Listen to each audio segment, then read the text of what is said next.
Welcome to Code Crush Coding. In this video, we are going to learn about reduce method in Stream API. So we have already covered the map method, filter method, and sorted method. So reduce method is used to reduce the elements of a stream to a single value. So what the reduce method will do? It will take all the elements from your collections or arrays or stream, and it will reduce it to a single value as per the logic you want to implement. So in which cases we generally use reduce? So reduce is basically used to perform aggregation operations such as summing numbers to sum the numbers, or to concatenate the strings, or to find the minimum and maximum value. So let's see in the demo how we can make use of this reduce method. So here I have a class called stream demo. Inside this class I have one main method, and we have declared one list here. The name of the list is my list. It is of integer type, and these are the values that we have stored inside the list. Now what we want to do, we want to sum all the elements here, like 10 plus 20 plus 30, using the stream API reduce method. So we already know how to first create a stream. So we want to apply the streams on this particular list, which is my list. So I will say here my list dot stream dot reduce. So this is a method here reduce, and inside this method reduce we need to apply the logic. Okay, so what logic we need to apply here? So we want to do the sum of all the values that are present in our list. So what we will do, we will take two arguments here. Let's say n1 comma n2. Then we will provide here an arrow token. Then we will provide here n1 plus n2.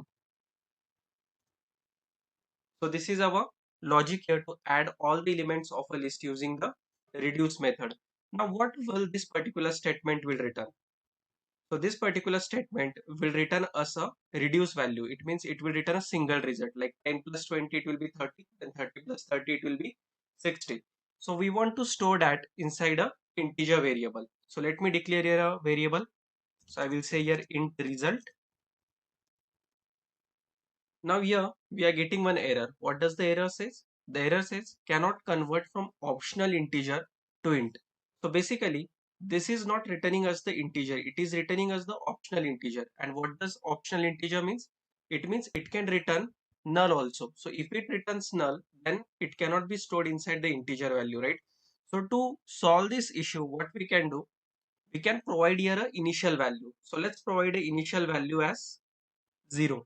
There is no error, right? So we have solved this issue by providing here an initial value called 0. Now what will happen? First time, if we don't get any result, then 0 will be returned. Otherwise our logic will be implemented. Let me print the result here, sys out, and then we will print here result. Save this code and run now. So see, we are getting here 60. So all the values are added, 30 plus 20 plus 10. So we are getting here 60. We have covered how to sum the numbers. Now we will check how to concatenate the strings. Basically, this will combine all the strings that are available in your list. Now here, let me change the list to a string type. So I will say a string, and inside this I need to provide the string values. I will say here hello, and the second value, let's say world, and let's provide a third value as well. We'll say here code crush. These are my three values inside the list called by list.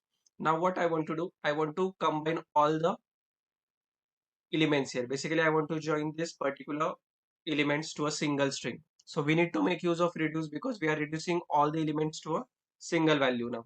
So same logic we need to apply here, but now it will not return int, it will return a string, right? So I will change this to a string, and inside the reduce method again I will take two parameters n1 comma n2. You can name any variable names here, and then you need to have the same logic n1 plus n2. But now you don't need to provide here 0 as initial value because 0 is of type integer. You just need to provide an empty string here.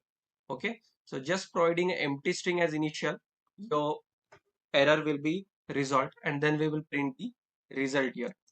If I run this code now, see, we are able to combine all the values to a single result, hello world code crush. Now all the values in our list are combined to a single variable called result.